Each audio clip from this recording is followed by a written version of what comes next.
Les premières rencontres internationales, régionales de permaculture de transition au Bois du Barde. Mesdames et messieurs, c'est l'ouverture officielle. Je vous propose de chauffer et de dire transition clap. Vous êtes prêts? Here we go! Transition! Que dire de plus sur cet événement sans vous en dévoiler trop?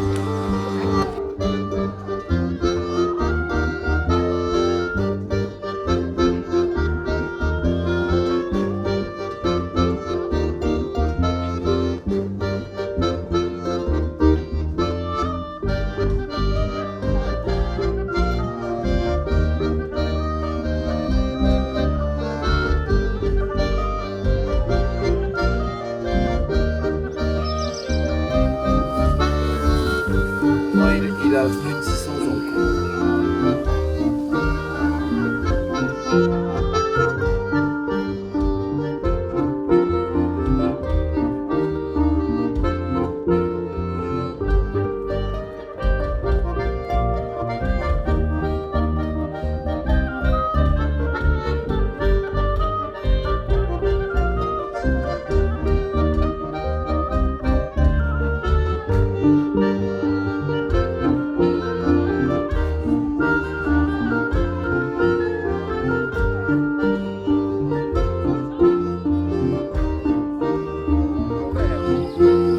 Pourquoi faire simple quand on peut faire compliqué?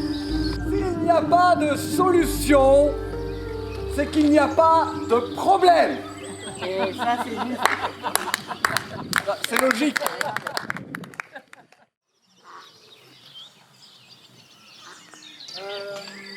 Respirer avec les arbres. Qui présente respirer avec les arbres?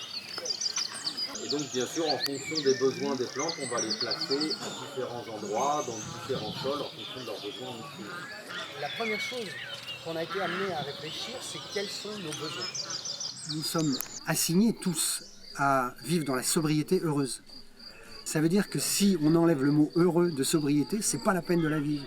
Mais en fait, nous, on se marre bien en vivant avec 10 fois moins d'électricité, 10 fois moins d'eau, on manque de rien. Et nous, en fait, quand on a quitté Paris, on était comme tout le monde. Et simplement, on a décidé régulièrement, avec opiniâtreté, de changer notre mode de vie. Et ça s'est fait sur 10 ans, 15 ans. Mais il faut vraiment de la constance et le vouloir et savoir pourquoi on le veut. Une fois que j'identifie, mais en fait je suis surmené. Ça fait temps que j'apprenne à prendre soin de moi. Pourquoi je suis surmené? Parce que le monde va mal. Cette guerre qu'il y a entre nous, qui fait qu'on vit des conflits, en fait observez, mais le conflit il est à l'intérieur de nous tous. Je ne sais pas si ça vous parle. Et si je reprends les propos de Lanza Del Vasto qui avait créé les communautés de l'Arche, donc des communautés basées sur la non-violence, la bienveillance, le respect de l'environnement, il nous disait qu'il nous faut des guerriers de l'environnement. Et il disait le pire qu'on puisse avoir, c'est de continuer à être des bisounours qui rêvent au pays des bisounours, dans l'amour, mais qu'en fait qui sont peureux et qui ne vont pas aller au combat en fait. Avec un atelier, on a partagé, on a vécu aussi un petit peu des différentes émotions, parce que ça génère de la colère, ça génère de la tristesse. Ensuite, il faut arriver à rebondir. Et qu'est-ce qu'on fait en fait? Comment on se relie? Il faut d'abord intégrer le problème pour soi. C'est ce qui fait qu'en fait on n'agit pas, c'est qu'on va attendre que d'autres agissent avant d'agir à notre tour. Mais à partir de là, il faut enclencher des actions, mais en allant se relier à d'autres, parce que c'est trop dur en fait. C'est enthousiasmant de voir des gens qui sont en mouvement, qui sont sur déjà une reconnexion totale à la nature, une reconnexion au sens aussi. Donc on va repartir avec pas mal d'énergie. Ouais. Hop là, regarde, alors quoi là, c'est des feuilles fleurs de l'eau. C'est nymphes. Ils nettoient l'eau. Vous avez vu ça? Une abeille. Il en reste une. Faut que je retourne travailler dans le potager. Allez!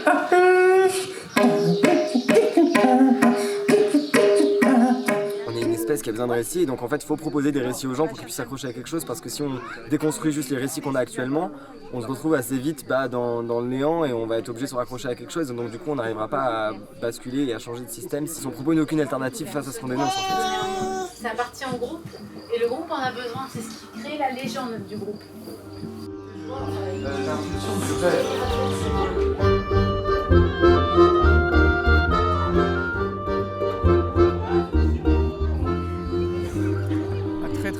très beau festival. On est vraiment dans une démarche globale, écosystémique, holistique de la permaculture et c'est vachement intéressant. Et je pense qu'on doit aller de plus en plus vers ça pour arrêter l'image de permaculture jardin.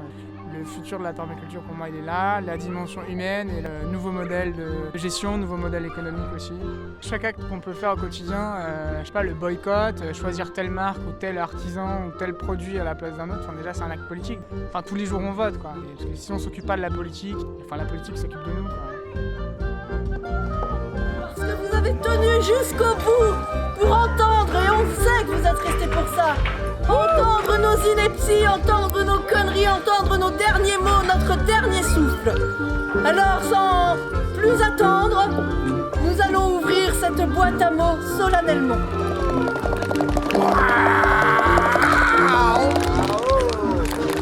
L'idéalisme est souvent le premier moteur de la permaculture, mais aussi son piège.